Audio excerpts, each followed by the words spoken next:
After a crazy week on the gridiron, who's really driving the boat in the Atlantic Coast Conference? In Blacksburg, Cal and Virginia Tech get set to face off in Lane Stadium for the first time as ACC foes. And do you hear that? Hoops season is just around the corner. We're talking all that and more on this edition of the 3304 Sports Kickoff Show. Hello and welcome from outside of Lane Stadium in Blacksburg, Virginia. I'm Klaus, joined by Landon Weaver for this edition of the 3304 Sports Kickoff. And Landon, we're outside and the leaves are starting to turn. Fall is really in the air at this point. Fall is in the air, Riley. It's great to see, looking out across this landscape, you see all these different colors: green, orange, maroon. If God is a Hokie, the leaves turn maroon and orange, so it's a great time to be in Blacksburg, and Friday night lights are back in Virginia Tech. That indeed, Friday night lights are back, but it also means hoops is not that far away from getting going in Castle Coliseum over there. Exactly. Some Kings have left their mark in Castle, names like Del Curry, Eric Green, Nickeil Alexander-Walker, but were they able to expand their empires in the NBA? Our very own Everett Actolay has more on that. Everett? With basketball season right around the corner, I thought it'd be a good idea to go back in time a little bit and take a dive into the Hokies Hoops archive by highlighting some of the most prestigious players to grace the hardwood of Castle Coliseum. First up on the docket is none other than Del Curry. Curry had one of the most illustrious careers in the maroon and white. Signing with the Hokies before the 1982 season, Del's first two seasons were just solid. With 2 appearances in the NIT tournament, the Hokies had aspirations for more and more. They got that, especially out of Del Curry. He was the catalyst for 2 consecutive March Madness appearances in his final 2 seasons, having a standout senior season. 24 points per game, Metro Conference Player of the Year, and All-American honors highlighted his swan song season in Blacksburg. Curry went on to that year's NBA draft, and he would become the Hokies' first ever first-round draft pick when he was selected 15th overall by the Utah Jazz. He would go on to be inducted into the Virginia Tech Sports Hall of Fame in his first year of eligibility, capping off one of the most illustrious Hokies hoops careers of all time.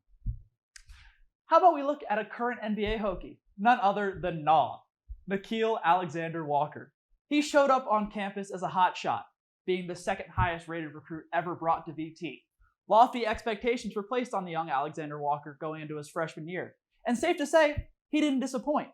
Starting all 67 games he played for the Hokies, Nickeil's career-defining moment was leading the Hokies to the Sweet 16 in his sophomore year. While they were bounced in the 3rd round by the Duke Blue Devils and Zion Williamson, Nickeil's status as a Hokie legend was solidified. Scouts took note of his play in Blacksburg, leading to Alexander-Walker becoming the 2nd first-round draft pick to come from Virginia Tech. While he may be the cousin of the reigning NBA MVP, has made a name of his own, and he holds a special place in the heart of every Hokies fan. For our final player, why not take it a little old school? Up high in the rafters of Castle Coliseum, the number 44 rests proudly. The youth of today might have doubts on why that number is up there, so allow me to silence any of those concerns. Alan Bristow, the original legend of Virginia Tech basketball, played 3 seasons from 1970 to 1973. Alan was iconic in maroon, being the leader of the first ever March Madness team for the men, the record holder for single points in a game with 52, and field goals made in a game with 22. In fact, he incredibly never had a game in single-digit scoring during his 3 years at Tech. He was a 2-time All-Metro Conference selection and went on to have a 10-year NBA career. After his playing days were done, he returned to Virginia Tech and was an assistant coach for 6 years.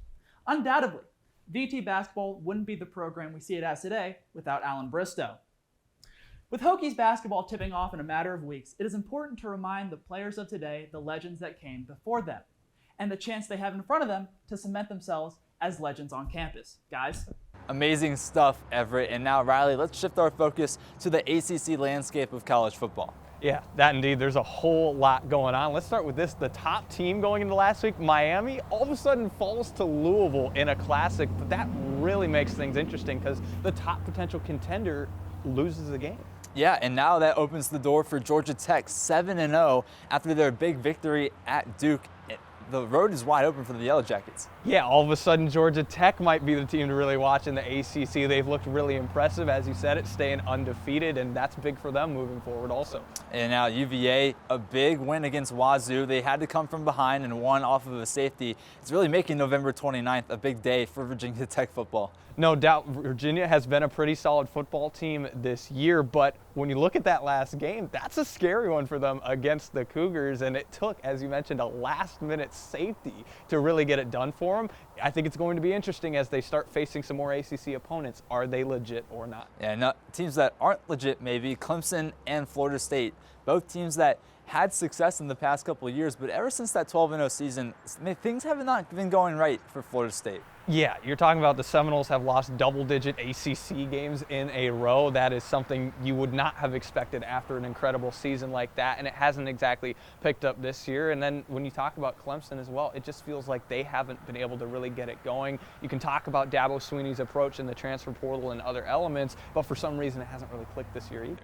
Yeah, it's going to be interesting to see how everything shapes out. 4 or 5 teams right now that are really in contention for that ACC title. Georgia Tech and UVA clear favorites right now, though. Right. It's obviously been a lot of movement so far in the ACC, but when it's all said and done and after the dominoes fall, who will be on top? Cole Jackson Page has the whole book on who the true contenders are to win the conference championship. We're around the midway point of the college football season and in the heart of ACC conference play, and it's still anyone's to win. Well, not anyone's, but this past week really shake things up with Miami's loss to Louisville this past weekend. So let's take a look at the ACC teams that we could see in the big game. Record-wise, it's the best team, and it's number 7, Georgia Tech, and they've looked good. Brent Key and Haynes Kings have the Yellow Jackets rolling as they move up the rankings and are now the highest-ranked ACC team. They're built on the back of a dangerous running game, and when Haynes King is on, he's hard to stop.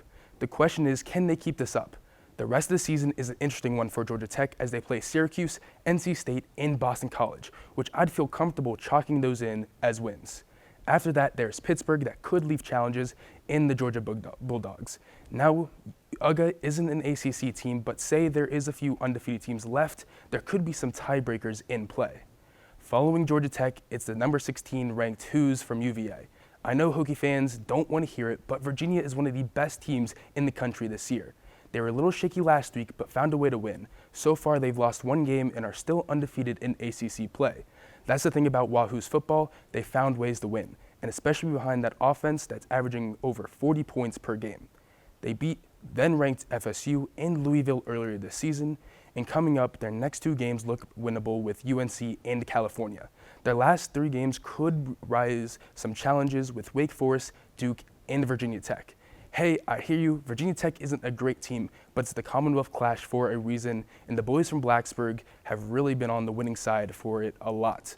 Next up, the last ACC undefeated team, and that's SMU. The Mustangs came into ACC last year and introduced themselves going undefeated in conference until losing to Clemson in the championship game. Fast forward, and they are still one of the top teams in conference and are looking for a vengeance from last year.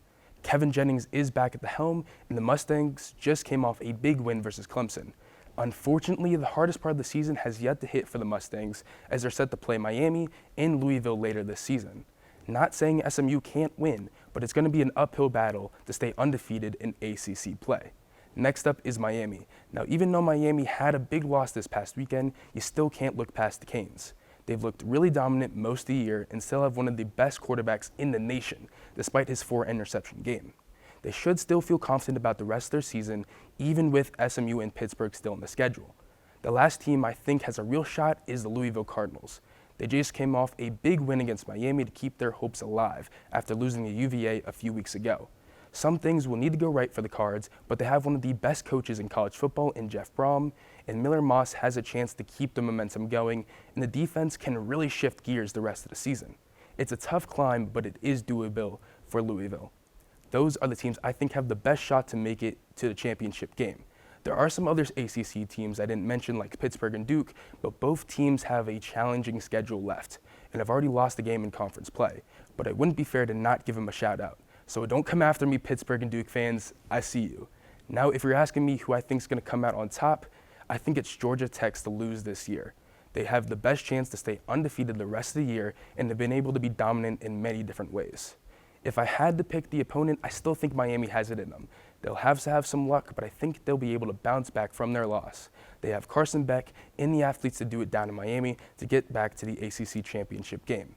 We could see the traditional teams back in play or some new blood this year. There's games to be played, so anything can happen until conference championship week. Back to the guys.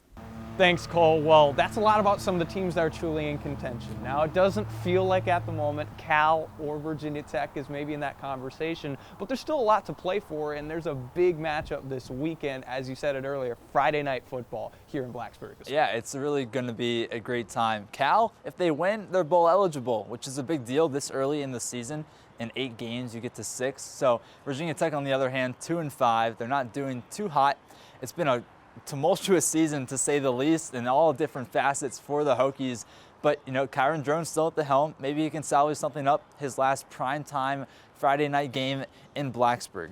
And when you really look at this game, Landon, I think an interesting component is rest and travel. Cal has to go all the way, you know, with what their schedule goes like. If they're playing in the ACC, they go from home to going to the coast, or they're on the coast and they have to go somewhere else on the east side of it. Meanwhile, Virginia Tech had the bye week. How do you think that's going to play into this game? I think rest will definitely help. A bit of a reset for Montgomery's men, and I think once you have that reset, you can kind of relax a little bit more and be like, hey, this is where we are right now.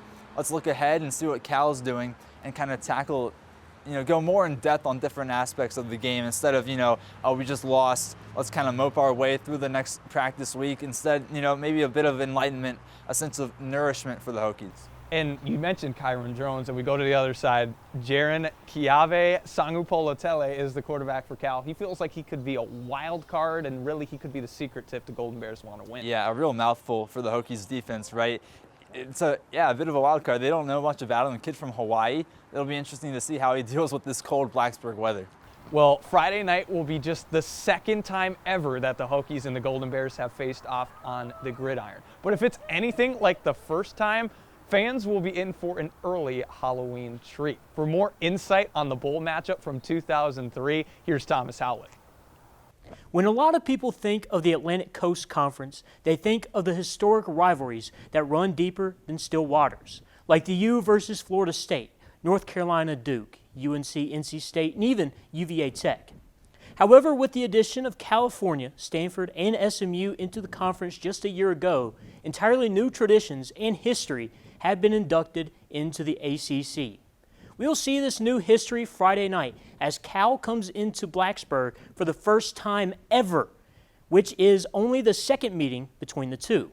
What is the first one, you ask? Well, my friends, the first and only meeting between Cal and Virginia Tech dates all the way back 22 years ago to the 2003 Insight Bowl, where the Golden Bears and Hokies face each other in Phoenix for postseason bragging rights. Now, just for reference, I was negative 2 years old, crazy as it may seem.